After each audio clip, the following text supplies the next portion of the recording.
I won't forget that morning, not if I live to be 100. I counted the men as they marched out of the yard. They'd hardly slept for weeks. We of the CID had slept even less, but the nightmare that kept us awake was all the same nightmare. That's why we weren't surprised when the commissioner asked us up to the conference room for a bit of a talk. He'd talked to us plenty, we knew that. It didn't help any to know what was ahead of us.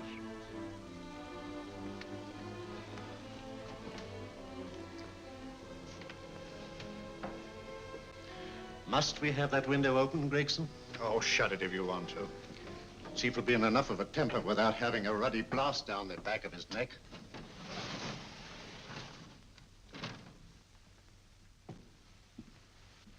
Gentlemen, the commissioner. Stuffy in here. Be seated, won't you? Gentlemen, if you wish to know what able men you are, read any of the works of popular fiction that glamorize your achievements, but don't, I beg of you, read the daily papers. They might give you an inferiority complex. I hate to mention it, but we're confronted with a series of the most atrocious murders since Jack the Ripper. And in the meantime, the CID might as well be playing at shove-hate-me for all the good we've accomplished. Now look. Here, here, and here. Each of these red flags scattered through the city stands for a woman brutally murdered, a woman's terror, a woman's death agony. These are no ordinary crimes. These are the works of a fiend who kills first and mutilates afterwards. A ghoul who hacks off a part of his victim's body and carries it away with him, a loathsome souvenir of his butchery. 3 women murdered so far, and you haven't turned in one clue. You haven't given me one lead. Here you sit and wait for news of a 4th victim, with your arms folded.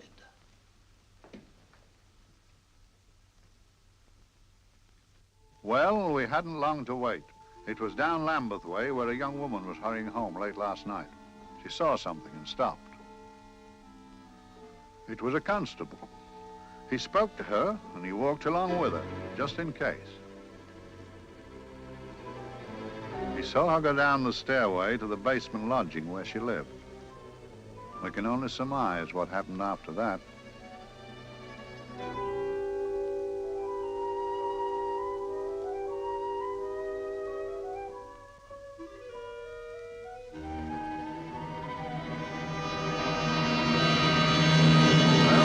My pride in my pocket and went to see the man who'd so often helped out Inspector Lestrade and myself in the past, Mr. Sherlock Holmes.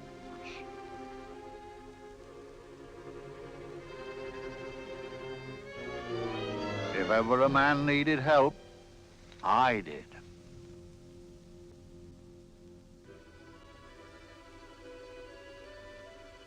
This makes 4, Inspector. 4 defenseless women here in the heart of London. And everyone with the right forefinger hacked off. Not hacked, Inspector Gregson. Cleanly, expertly severed. The work of a skilled surgeon. That's our only clue. Much about the age of my sister's girl. Is there no way of stopping this, Mr. Holmes? Yes. There's a way, somehow. The fiend that did this. I promise. I promise. We've nothing to go on. That's the rotten part of it. We can't get far without knowing the motive. Well, at least we know what the motives were not. It wasn't robbery, nor passion, thanks be, nor yet vengeance. Because they all came of totally unrelated families. Steady, Inspector, steady. Sorry, Mr. Holmes. I don't turn a hair when it's a bloke that can look after himself. A little slip of a thing like that. Yes, it's horrible. Come on, let's get a drink.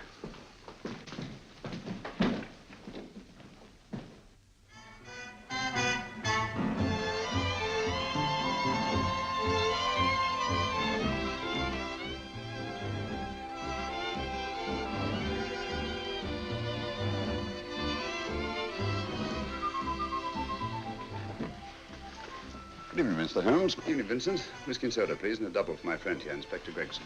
Very good, sir. Make mine Irish. Decent of you to give me a hand with this thing, Mr. Holmes. Always a pleasure to be of help to Scotland Yard, Inspector. Little out of my line, looking for a maniac who murders just for the fun of it. Or perhaps just to get a human finger. In all 4 cases, the murderer risked capture by stopping to secure a finger. Wonder what for? Who knows? He's just a madman.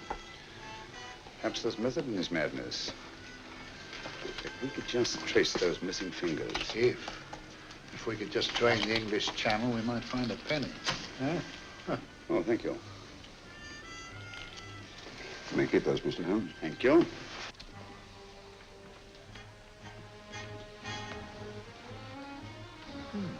Sir George Fenwick, isn't it?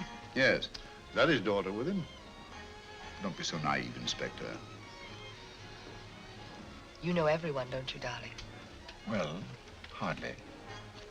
A week ago, I didn't know you. A week. How fast it's gone.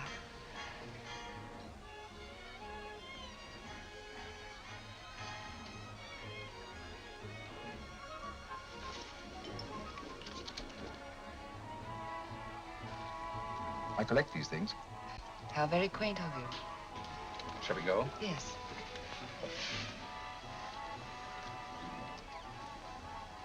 What are you looking at, Mr. Holmes? Looking at a very handsome woman. Not drawn to the purple, but giving an excellent imitation. Would you like to come to my flat for a nightcap? Lovely idea. Yes, isn't it?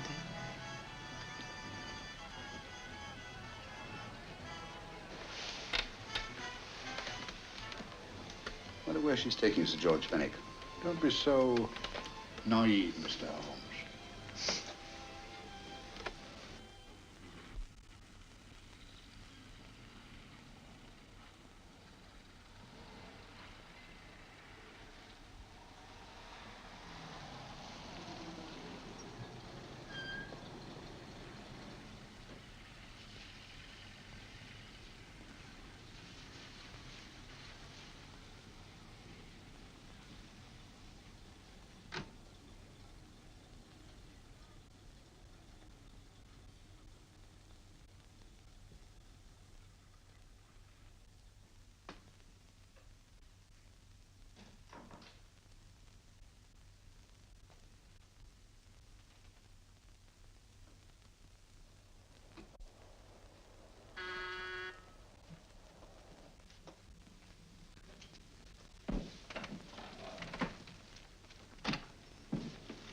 Good evening, Mum. Hello, Grandon. Any messages? No, Mum. Thank you. Drinks, Grandon. One of your nice surprises. Yes, Mum. I say, you don't mean that, Grandon's a marvel, aren't you, Grandon? Yes, Mum. You wouldn't believe the things she can do. Ah, charming place. Delightful. Really? Do you think so? I'm so glad. Do sit down. Do you mind? Do I mind? What a question. I don't mind anything, really. Except not being with you. Now, you really don't want me to believe that, do you? Not too seriously. Good. We're both quite grown up, aren't we? Quite.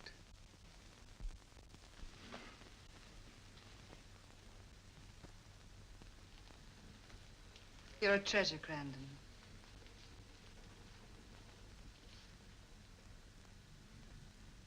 And lower the lights a little as you leave.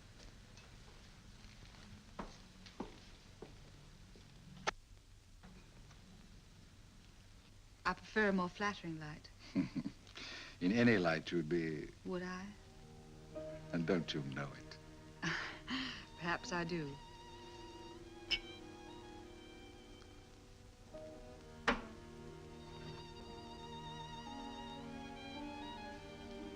Oh, that priceless woman. You wouldn't believe it, but she's absurdly romantic. She loves dreamy music, and she thinks that we... But we do, don't we? Do we? Well, it's rather soothing, restful. Yes. And we all need rest at times, like tired children who played too long. You've played with wooden soldiers, I suppose. Funny. Hadn't thought of that for years.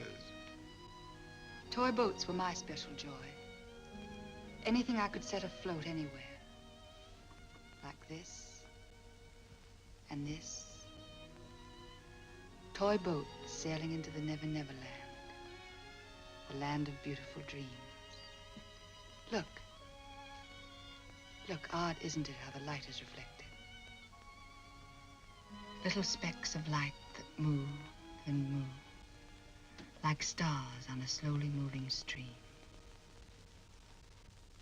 You know, Holmes, I'm very sensitive to atmosphere. No? Yes, I can tell by the feel of this room there's been a murder committed here. It may interest you to know, my dear fellow, it was the other side of that door at the foot of the stairs that the poor girl was murdered.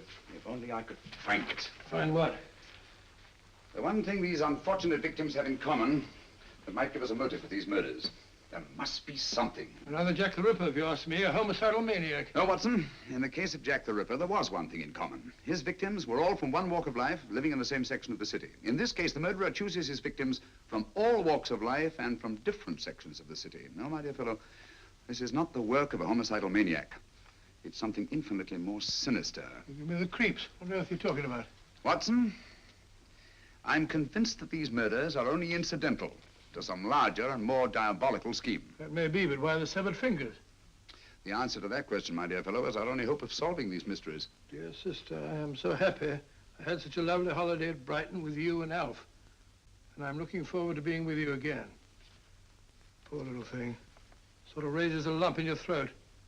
I can picture her sitting here happily writing this letter. And I'm not bit realizing that she's shortly going to her death. Hello? Gregson.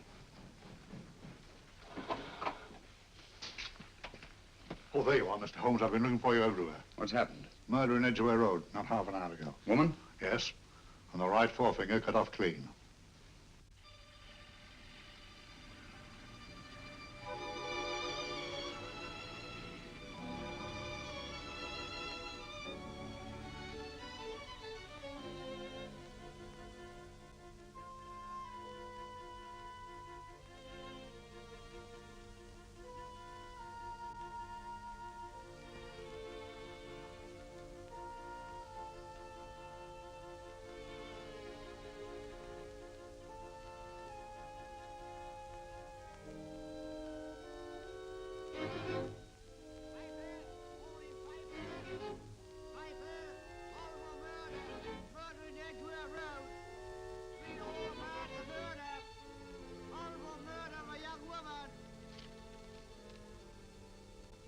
Papers!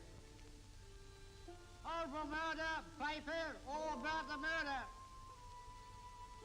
Morning paper, all about the murder, paper, horrible murder. Another young woman found murdered, paper, sir.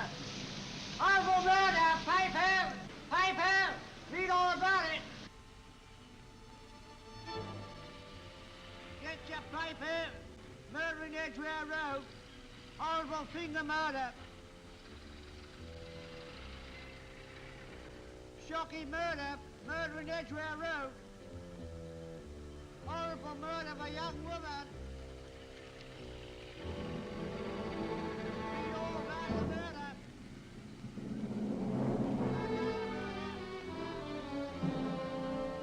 Only fancy, Mum. There's been another of those horrible murders. Dear, dear, how shocking. Yes, Mum. I really don't feel quite safe here myself. Oh, dear.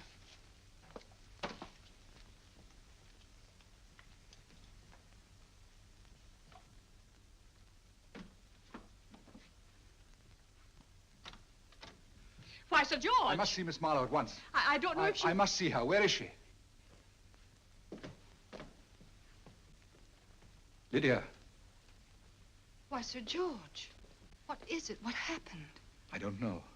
You'll have to help me. You've got to help me. But I don't understand. Listen, I woke up a few minutes ago in a cheap boarding house off Edgware Road.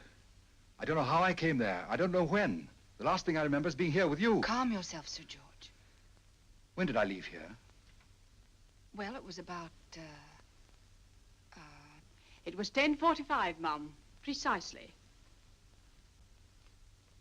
You seemed, forgive me, just a little distressed. Detached, not interested. I thought I'd said something to offend you. I don't remember. I can't remember. Tell me, has this happened to you before? Before? Well, there is such a thing as amnesia, you know. If it was 10:45 when I left you, it was 9 this morning when I woke. Over 10 hours lost. 10 hours that I can't account for. And in my pocket when I woke, I found... Here in my pocket.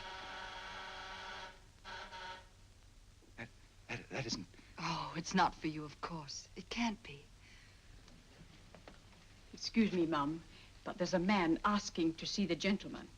Send him away. Yes, Mum. No, please. I'll see him.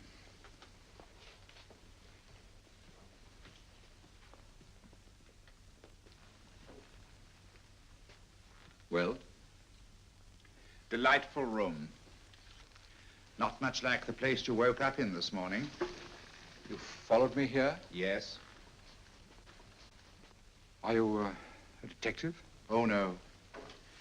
Quite the contrary. Don't be afraid, Sir George. You know my name? Oh, yes. A very old and highly honored name. And being the bearer of such a name, and also a very wealthy man, I thought you might care to possess yourself of this trifle. Rather than let it fall into the hands of the police. It is yours, if I'm not mistaken. The initials, GF. Where did you get this? It came out of your pocket. I saw it fall, but you never noticed. You were very busy, bending over something with a knife. Then you put something in your pocket.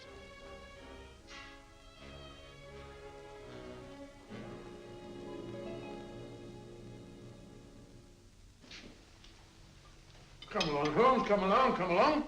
How many more times must I tell you? You're missing a treat. This is delicious. Little jam tarts to follow. Aren't you tempted? You and your flesh pots. They tell me that fish is good for the brains.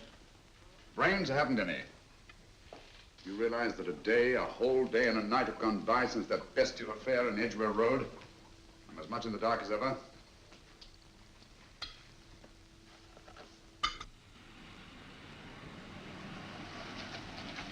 Hello, here comes a client, unless I'm very much mistaken.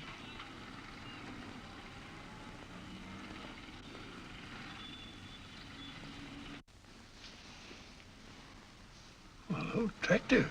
Very attractive.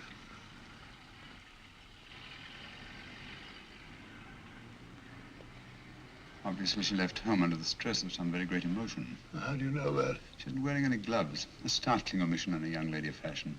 Oh, she didn't put her coat on. Open car, too.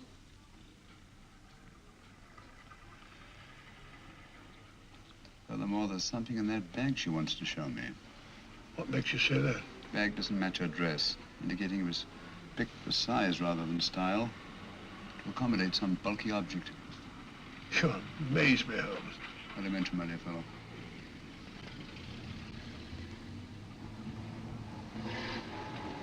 Well, that's interesting. What is?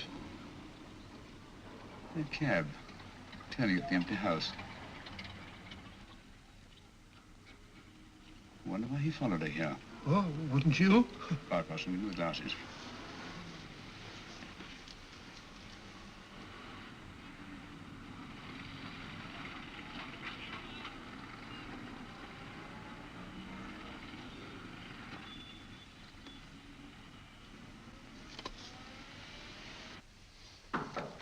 Well, we shall soon know. Yes, Mrs. Hudson? It's a young lady, sir. Most urgent. Ask her to come in. Go right in, miss. Mr. Holmes? Yes, this is my friend, Dr. Watson. How do you do? How do you do? Mr. Holmes, you must excuse me, please. Yes, well, won't you sit down? Come along. May I? It's quite all right. Thank you.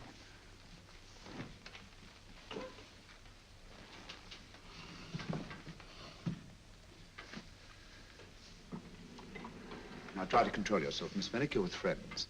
You know my name? No magic, I assure you. I've often seen your picture. You're the daughter of Sir George Fenwick, aren't you? Yes. It's about my father that I... What about your father, Miss Fenwick? Oh, I don't know what to do. He's always been the nicest, dearest person. Only since Mother died. Yes, but we know. So I didn't think anything of it when he was away all night before last. But he didn't come home until yesterday at tea time. Didn't come in for dinner at all. Just paced up and down in the library hour after hour. I begged him to let me in, but he wouldn't. Steady, steady. Now take your time. I couldn't sleep a wink last night. Then I started hearing things. Hearing things? What sort of things? I heard someone in the garden underneath my window. Then I saw a figure moving down the garden path. And I recognized my father. Stealing through his own garden like a thief.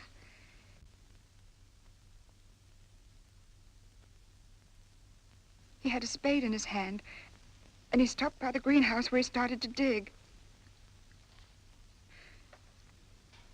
This morning, at daybreak, I stole out into the garden and found this.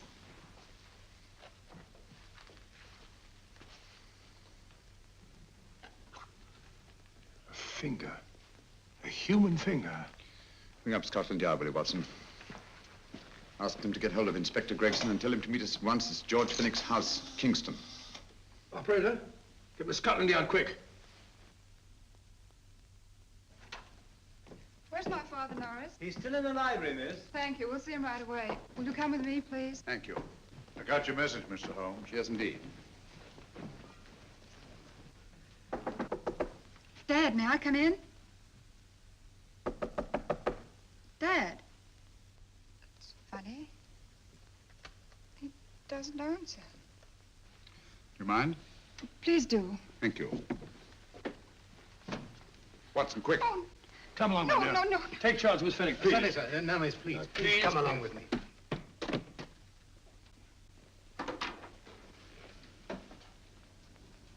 Dead? Yes. What do you make of it, Doctor? Shot in the back, between the second and third ribs. The bullet undoubtedly had penetrated the heart. Look at the powder marks on his coat.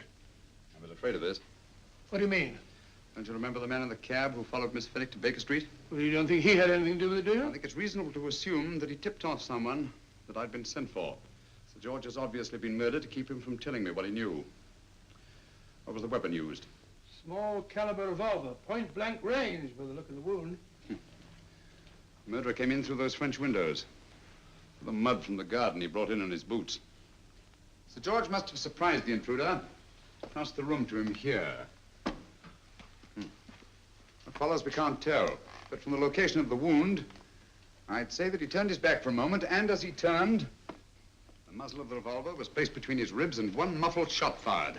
And you mean to say he kept on going, even after he was shot? There's no doubt about it. Look there.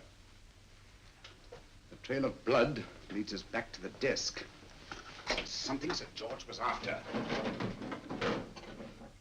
Something. I know. He was trying to summon help, poor chap. I don't think so, Watson. There's the bell pull by the fireplace. No, you'll notice from the trail of blood that Sir George made straight for this desk here. I wonder, there was something he was desperately anxious to get. Hello. His right hand's clenched. That's perfectly natural. Death agony. But the left hand lies open. Why only one hand clenched in the death agony? The right hand, the hand nearest the desk. Please note that. If Sir George took something off this desk, something so important that he spilled his last drop of blood to get it, I want to know what it is.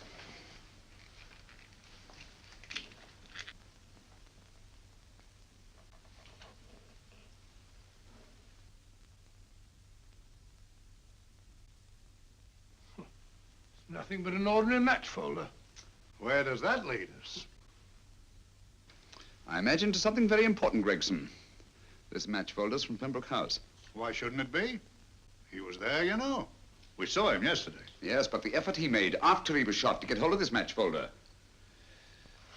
It's just possible he wanted someone to remember Pembroke House. He may have wished to recall it to someone who saw him there. Someone who, like ourselves, saw him with a woman.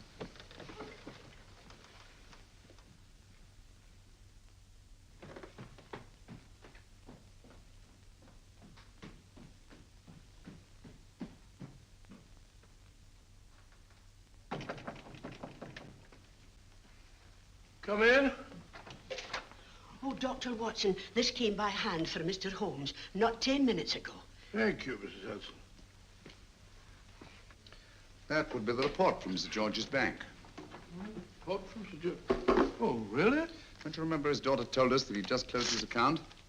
Had it looked into at once.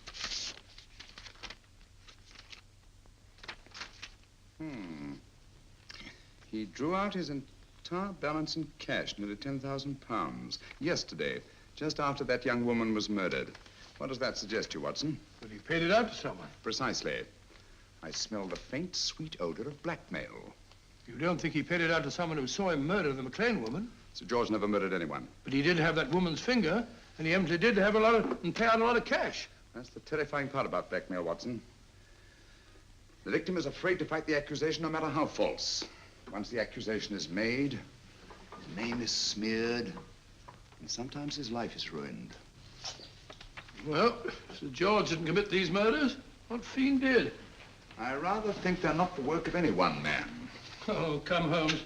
You don't expect me to believe there's a whole organization going about killing people and chopping off their fingers? No, it's possible, quite possible. Well, whoever's behind all this thing must be out of his mind. On the contrary, my dear fellow, if my assumptions are correct, this little scheme has behind it the most brilliant and ruthless intellect the world has ever known. You don't mean Professor Moriarty? I do. Oh, steady, Holmes. You've got him on the brain. This is the third time in as many months you've suspected him of unsolved crimes. He's dead, you know. Is he? Is he? You know he is. He was hanged in Montevideo, well, over a year ago. I know that someone was hanged in Montevideo under that name. But I'll stake my reputation that Moriarty is alive and here, now in London. Hello? Yes, but Dr. Watson, wait a minute. Me? Oh, yes? This is Dr. Watson speaking. No, I'm afraid I've retired. I don't practice anymore. What? Oh, that's a different thing. An emergency case. Well, just a minute. Yes? Yes, well, see, she's not moved. Remember that? Don't touch her till I get there. Fractured case in McCardle's Mews. Heavy woman. 14 stone. Look at dust. 14 stone. Just the sort of person who would hoist herself up on a stool to feed the canary. There ought to be a law against fat people keeping little dicky birds. Well, so long, old man. I shan't be very long. Haven't used that bag since I brought little Amelia, what's her name in the world? She grew up to be a very unattractive child. Well, who wouldn't with a name like Amelia? Oh, Amelia. Amelia.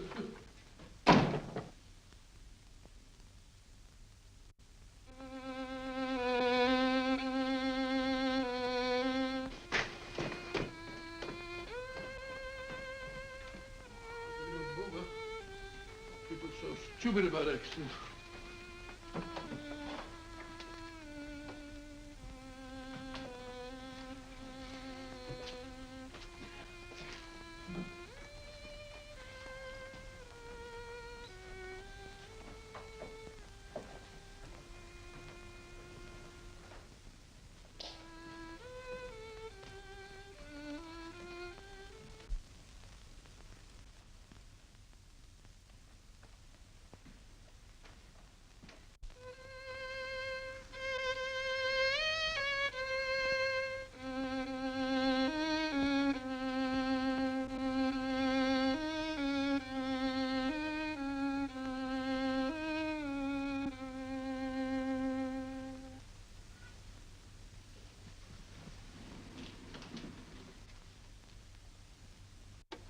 Oh, Professor Moriarty. Not that I wish to appear inquisitive, but to what am I indebted for the pleasure of this visit? Scotland Yard will be interested. It's very convenient for me to have Scotland Yard think that I'm still dead in Montevideo. I never dreamed of fooling you. Thank you. The thought occurs to me, Mr. Holmes, that there are some advantages in living within the law.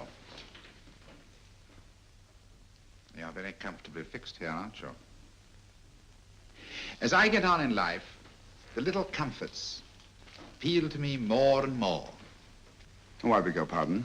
Won't you sit down? Thank you.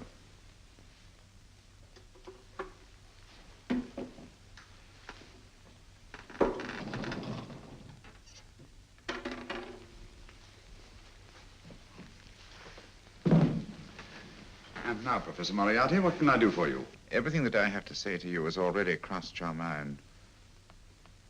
And my answer has no doubt crossed yours. That's final? What do you think?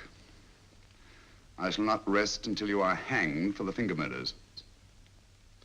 You've no proof, you know. No, not a shred. But I have you. I could turn you over to the police here and now. You could. But if you did, you'd never see Dr. Watson again. Oh, the telephone call. Quite. I rather assumed you had taken some such precaution. Or I should have snatched up a revolver and indulged in a fit of heroics when you came in. Very smart, aren't you? Not smart enough. Or I should have anticipated you. But if any harm comes to Dr. Watson, I shall seek you out. I shall not rest until I find you, and when I do... No harm will come to Dr. Watson this time. But I can't answer for the future. Mr. Holmes, I should strongly advise you to drop this case. Don't be silly. Think it over. We've had many encounters in the past. You hope to place me on the gallows. I tell you, I shall never stand upon the gallows.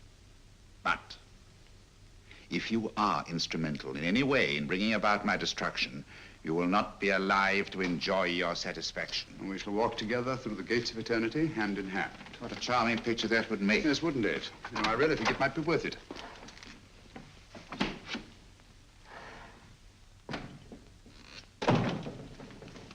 Shoelaces, Governor? Tuppence a pair. And strong enough to hang yourself. How many more times must I tell you I don't want your filthy shoelaces or your company? Shoelaces, Governor? Blasted impertinence. Run along, my good man, or I'll give you in charge. Shoelaces, Governor? Shoelaces, Governor? Help a poor bloke. What's only got one arm? Any luck with Mr. Holmes? You can read his obituary in tomorrow's papers.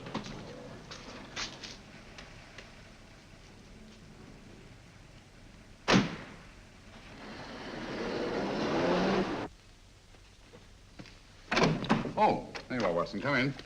I was, just going out to look for you. Look for me, what for? Suppose you don't think I know my way about. Well, you're right, I don't. Blast all practical jokers anyhow. Know where I've been? On a wild goose chase. Exactly. There's no such number in McCardle's Muse. Some fool's idea of a joke. Did you see anyone? No, nobody especially. Only a whining old idiot selling bootlaces. Persistent beggar, wasn't he? Stuck to you like grim death. Huh? How do you know? And finally left you for someone who looked like better pickings. Someone, my dear Watson, was Professor Moriarty himself. What? He's just called on me. Moriarty here and you let him go? But you must be out of your mind. Why? Well, he bluffed me into believing that he was holding a friend of mine as hostage. Friend of yours who? Oh, nobody very important, just a fat, lazy fellow. Medical man, I believe. Medical man? Do I know him? Yes, I think you do. Fellow by the name of Watson. Watson, never heard. Who, me? I'm afraid so, old fellow. Your street hawker's job was to do away with you in a certain contingency. And you let Moriarty go? Because of me? I had no choice. I can't afford to lose you, old fellow. Well, it's very decent of the old chap, I must say, but... I wish you'd nabbed him. We shall, never fear. I know the motive for the finger murders. All I have to find out now is the method used with the blackmail victims. Method? Yes.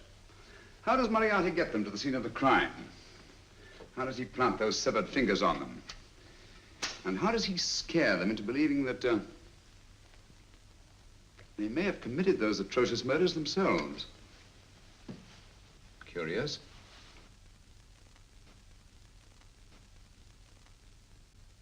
Very curious.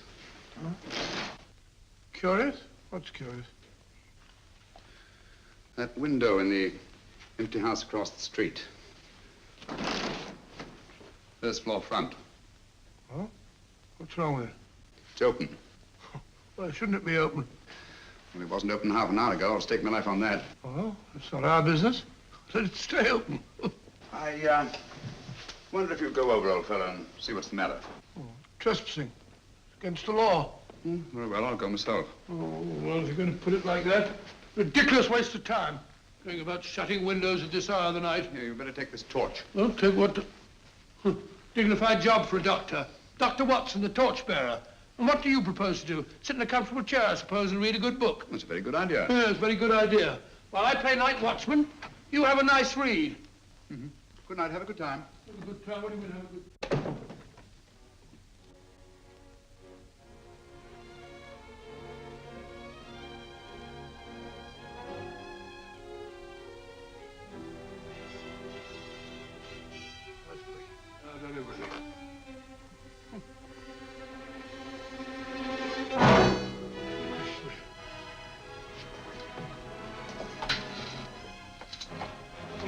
For?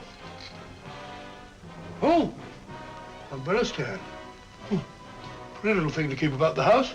Must have been a pet.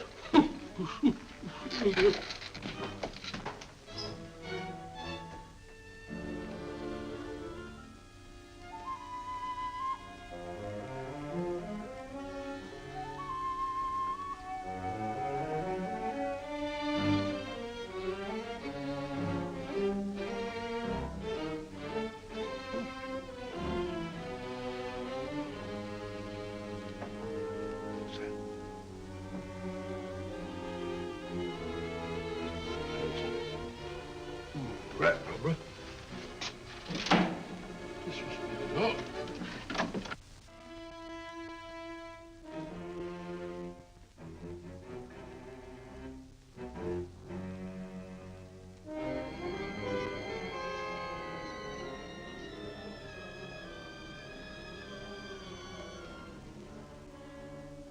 Well, he sits comfortably reading a book.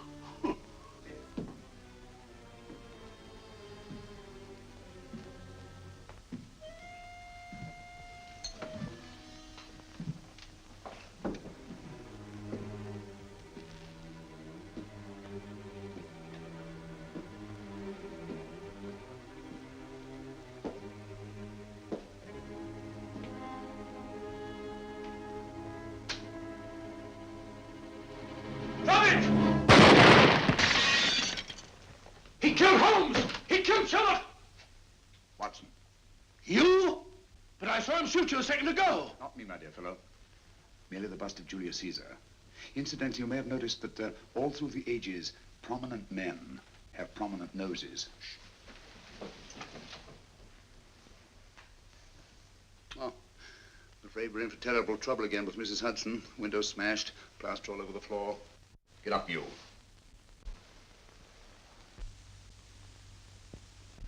Corporal Williams, Middlesex Regiment. Discharged from the army as physically unfit. Papers seem in order.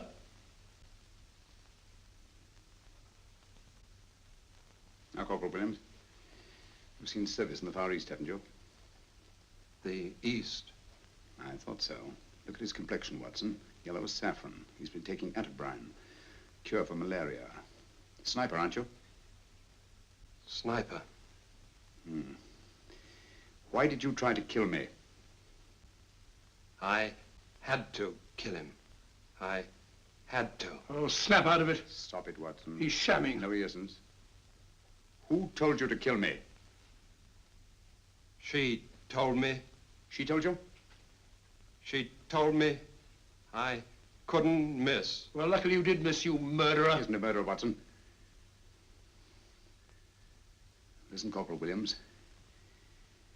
She told you you had to do it, didn't she? I had to do it. I've got it, Watson, I've got it. Got what? The method used in the finger murders. Well, what is it? Hypnotism, my dear fellow, hypnotism. And it wasn't against his nature, that's the devilish part of it. They picked a man for their purpose whose job was sniping. Who are they? Professor Moriarty and his finger murderers. Williams spoke of a woman. I think you'll find that she asked him home tonight for a drink. Nice quiet rooms, soft lights, music. You got it all pat, Mr. Holmes. What's the lady look like? Up 30, nice figure, blonde, lustrous eyes. Oh, really? Got a phone number? Oh, so? Williams will give us her address. Look after him, Gregson. Don't let anyone come near him. He's our key witness in the finger murders. Well, I hope you're guessing right, Mr. Holmes. Get up, Williams. Now, go with Inspector Gregson anywhere he tells you. Come on. Yeah. Ring me as soon as he comes to himself, will you? I will. Good night, gentlemen. Good night.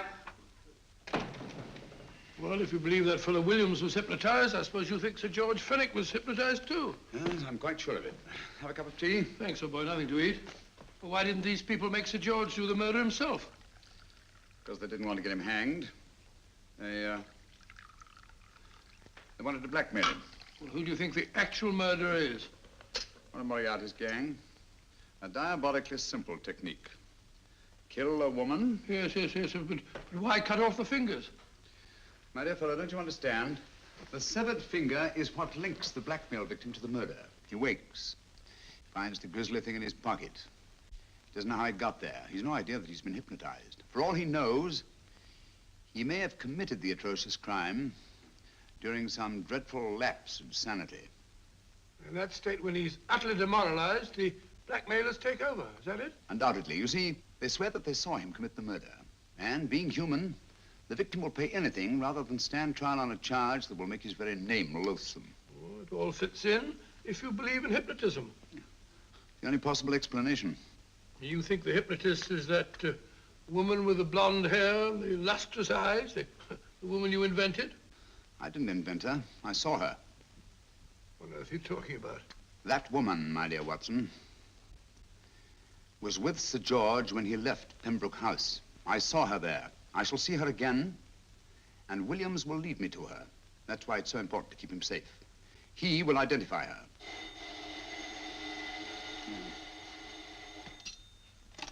Hello? Yes? Inspector Gregson? What? Well, get every constable in the district. Yes, I'll be over at once. What's happened, Holmes? Williams is missing. Great Scott! Come on.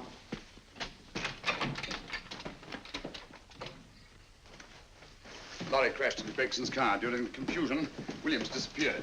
Escaped, eh? No, kidnapped. To keep him from talking when he came to. You don't think that Moriarty... Moriarty? Anything is possible.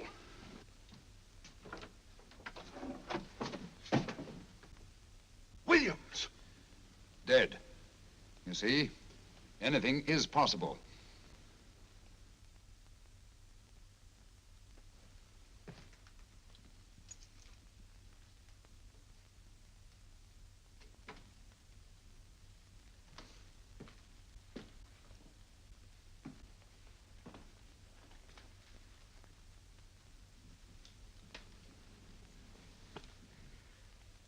Oh, good morning, Professor Moriarty. You startled me. I'm dressing another dolly, a dear little nurse. Is there anything wrong with your finger? Just a splinter. Nasty thing, splinters. Most trying. One can't be too careful, but I'll get it out for you. I have the very instrument to help you. Sharp enough to split a hair. Put those tools away until they're needed. But they're not tools, sir. They're instruments. Put them away. Is Lydia in? Yes. But really, you should let me. Get dressed. Holmes and Watson just left Baker Street for the Mesmer Club. Mesmer Club? The meeting place of all the top hypnotists in London. Do you suppose that Mr. Holmes is onto our method? If he suspects, it's merely a suspicion. It's our business to see that it ends there. I hope you're right. Williams passed away before he could talk, remember? What do you want me to do? Go to the Mesmer Club, meet Holmes, and induce him to come back here. Isn't that a bit dangerous? Every meeting with Sherlock Holmes is potentially dangerous. However, you say he didn't see your face at Pembroke House. And how would you suggest I get Mr. Holmes to accompany me here? Kidnap him? Oh, no. Holmes has one weakness, his insatiable curiosity. If you can arouse that, you can lead him anywhere. It's up to you to take advantage of any opportunity that may arise. This way, please, gentlemen. I'll tell Dr. Onslow that you're here. Thank you. This is the Mesmer Club. If you ask me, hypnotism is a lot of mumbo-jumbo. Oh, come now, Watson. As a medical man, you must admit that hypnotism has its place in modern science. That may be, but 90% of hypnotists are crooks of the worst kind. Nothing more than a lot of charlatans exploiting weak-willed morons. Ah, Dr. Onslow, I believe. Happy to meet you, Mr. Holmes. Your brother Mycroft suggested I might be of help to you. He's a valued member of our little group of charlatans and crooks. Oh, beg your pardon, sir. I didn't know you were listening. Behind the curtain. My friend, Dr. Watson. Oh, delighted. Oh, did you? I wonder now. You see, we're in the midst of a little experimental session at this very moment. If you'd care to join us. Oh, certainly, certainly. That'd be very instructive. Oh, well, will you follow me? Thank you. Why should I know that way behind the blasted curtain? In treating his patients. But today, the therapeutic value of hypnotism, as we now call it, is conceded by innumerable physicians. Especially is it of value in surgical cases where the administration of local or of general anesthetic is inadvisable. Inadvisable poppycock. Oh, sorry. For the sake of latecomers, I may say that I have placed this subject under profound hypnosis. In this condition, he can feel no pain, even under applications which normally would be excruciating. Excruciating? You excuse me, please.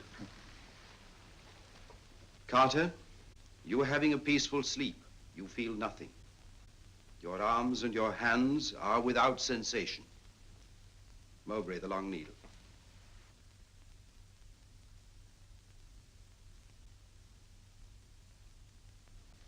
Carter, give me your right hand.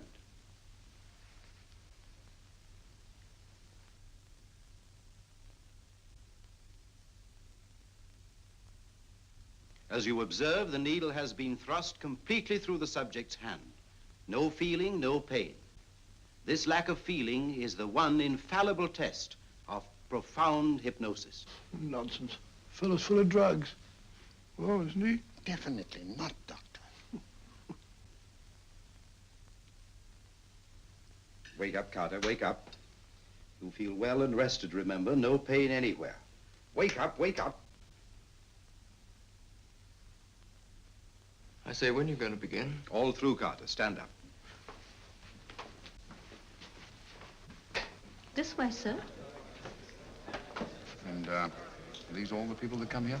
Oh, no. Others keep dropping in all the time. I suppose it's all right for those who believe in it, but of course, I'm a professional man myself. Then you don't believe in hypnotism, Dr. Watson? Oh, I don't deny that there are certain types of hysterical, feeble-minded people who go under if you point your finger at them. But anyone with an ounce of character... How right you are. You see right through our little artifices, don't you, Doctor? Right through, my dear sir. Right through. Quite so. But with the feeble-minded, as you say... excuse us, Mr. Holmes. Certainly. Step over here, won't you? Certainly, sir. Anything to oblige. Let me show you how easily we charlatans take advantage of them. Now, sit down, Doctor. Now, we set a thing like this in motion. It's wonderful, the attraction on the feeble-minded, of course. The continuous motion, if they just let themselves follow it. Of course, you could stare at it till doomsday, Dr. Watson, with no effect at all. Still, it might make you a little drowsy, like the white ribbon of road at night when you're driving. The rhythm is smooth, unbroken, and the road goes on and on, round and round, always the same, winding and winding. And you're drowsy, you're tired. Let the road come into you, as it were. The long road, the smooth road, the road to sleep. Sleep.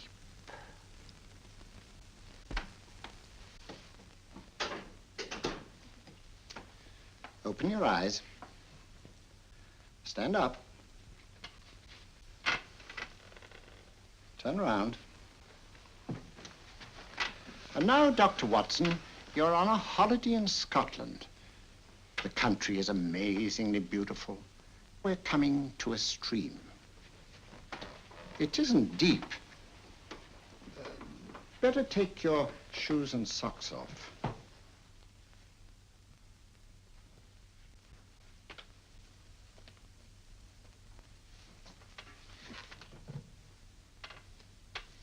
Roll up your trouser.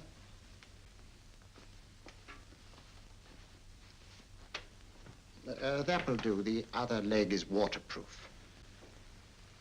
Turn around. Mind the pedals.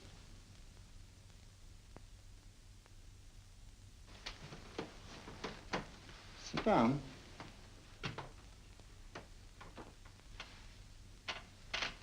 Wake up now.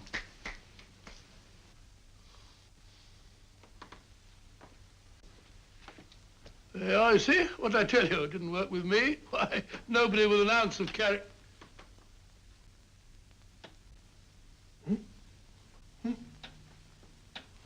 I think you'll need these.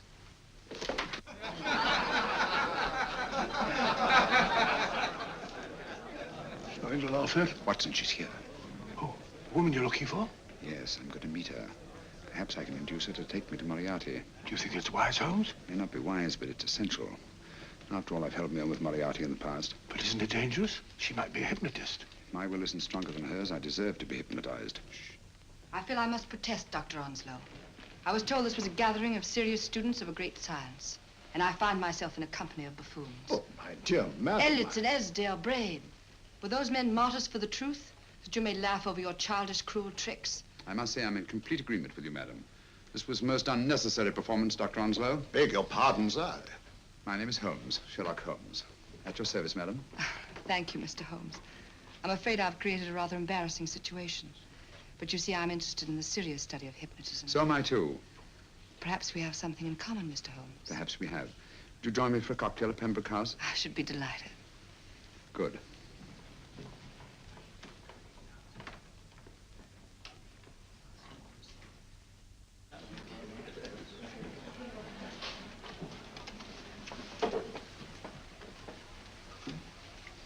Thank you. I didn't know there was such a pleasant place in London. It was so nice of you to suggest our coming here. I thought a little pick-me-up would do us good. You mean you thought I looked... I like the way you look. Thank you. I suppose I did lose my head a little at the Mesmer Club. But you see, hypnotism is almost a religion with me. I know so well what it can do to help and heal. And I can't bear to see it used for trivial purposes. I know very little about it. That's why I went to the Mesmer Club.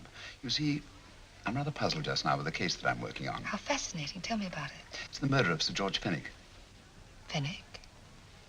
Who's he? Quite a well-known figure. Odd now I come to think of it. The last time I saw Sir George was here at Pembroke House. Strange. Yes, isn't it?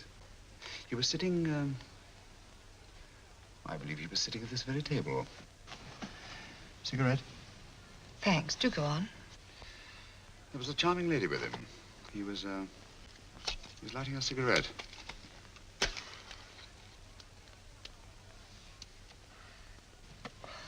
Charming.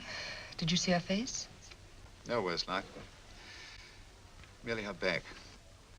How unenterprising of you. Yes, wasn't it? Afraid I'm getting a little older. I shouldn't say so. That's nice of you. Still, the first time in my life, I've got hold of a case that's beyond me. I'm actually losing sleep over it. You know, Mr. Holmes, I believe I could help you. Really? I should be very grateful. You're amused. Oh, merely skeptical. How would you go about it? I've used hypnotism more than once in healing. Not for profit. I'm not a professional. But I do think I could help you. If you'd care to... I can't think of a pleasanter experience.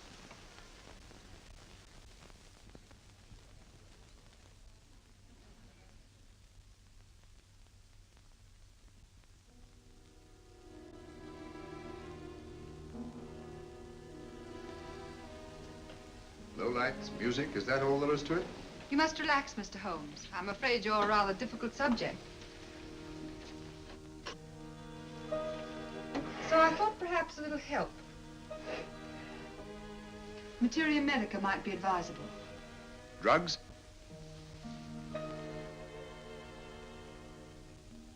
No, I'd rather not, if you don't mind. As a matter of fact, I'd rather not myself. But Schrenknotzing he practiced in Munich, you know. Believed it the best means for difficult subjects. Do you mind? Well, as a matter of fact, I don't approve of sedatives. Just as you wish. We don't have to go on with this at all, you know. Wait a minute. Wait a minute. All right. I'll take a chance. It's really quite harmless. What is it? Cannabis japonica, an oriental soporific. You need water.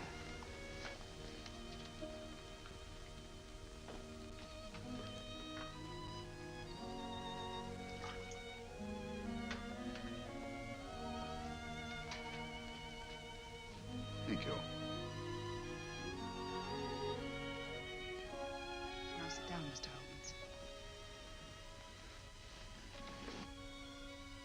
Holmes. You'll feel yourself growing drowsy. Don't fight it. Give in to it. Because you do want to sleep, you know. Just fix your eyes on this one white flower floating on the water. Empty your mind of every other thought.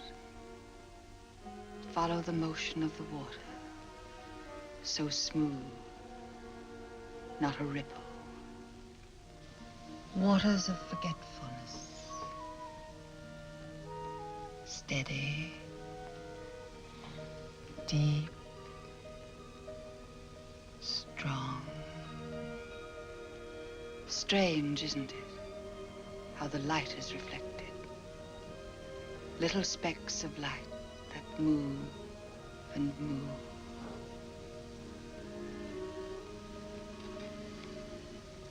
It's restful here. It's peaceful. It's friendly. And you're very close to finding what you're looking for. You'll find them soon now. The guilty ones.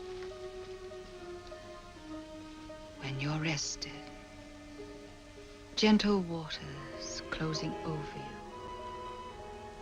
Steady, deep, strong. Drawing you down, down, down.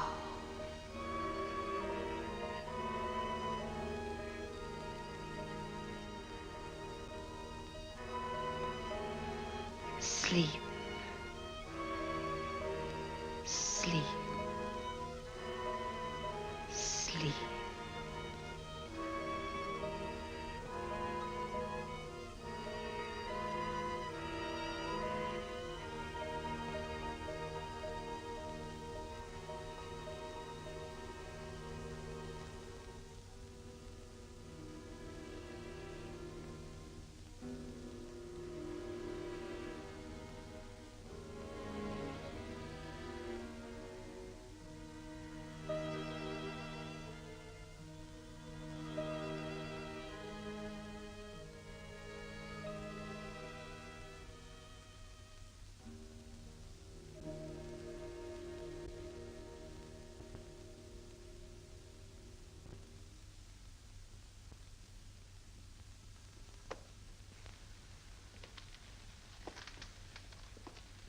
Here he is, Professor Moriarty.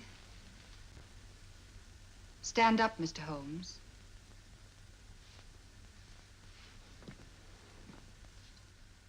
Open your eyes. Face this way. Are you satisfied? We are dealing with a clever man. He may be shamming. There's just one infallible test for profound hypnosis. You ready, Dr. Simnel?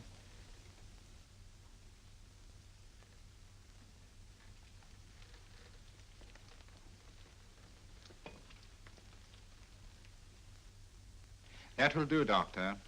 He couldn't fake insensibility to the knife. I congratulate you, Lydia. Turn round, Mr. Holmes. Now walk to the desk.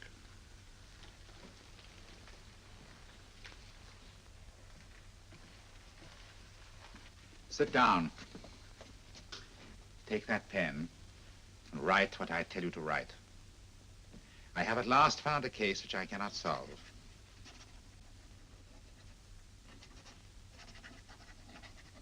I have outlived my usefulness.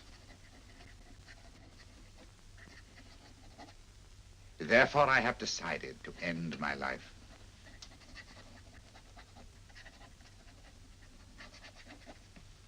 Sign your name. Now blot it.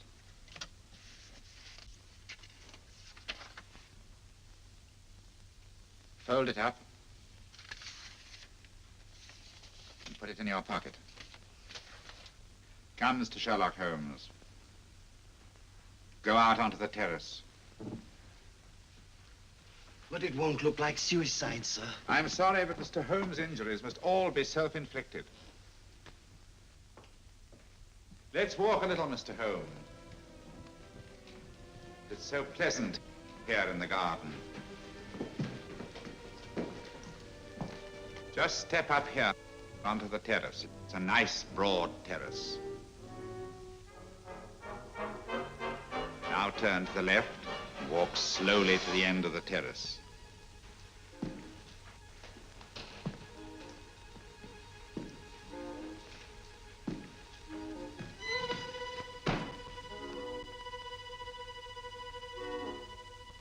Don't stop. You must walk to the end, you know.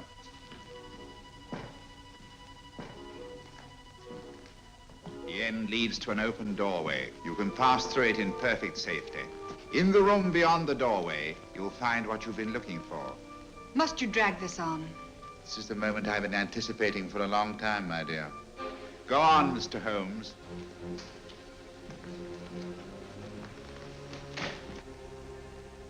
Through the open doorway, you will find the man responsible for the finger murders and the death of Sir George Fenwick. Professor Moriarty. Holmes! Stand still. What a beautiful view, Watson. I'm quite enjoying it. No, you're not. You're hypnotized. You're under a spell. Stand still. Don't move. Steady, Holmes. Steady does it. Stand perfectly still where you are. Nonsense, Watson. You don't know what you're doing. Of course I know what I'm doing. You mean you're not hypnotized? Certainly not. Then get off the wall, you idiot. Oh, look out! Holmes! Oh, Dear fellow. What were you doing up there? Holding the fort until you arrived. What kept you? Well, I ran into a spot of trouble on my way to Scotland Yard. I was arrested for exceeding the speed limit. Your luck seems to hold, Mr. Holmes. I'd hardly call it luck, Professor. You see, I substituted a drug of my own for the one that this dear lady pressed on me. You are clever, aren't you? A drug that, although it leaves the subject conscious, renders him quite insensitive to pain. That accounted for my lack of reaction to Dr. Simnel's knife. Well, Gregson, quite an impressive haul. Even Inspector Lestrade himself couldn't have done any better. Thanks, Mr. Holmes. Take him away. All right, put her in the van. I was right, Mr. Holmes. You are a difficult subject. Thank you.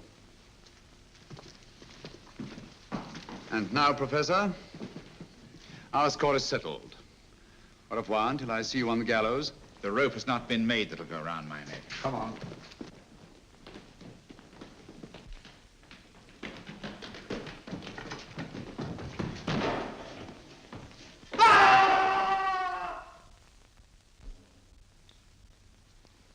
I'll take care of things, Mr. Holmes. Thank you, Inspector.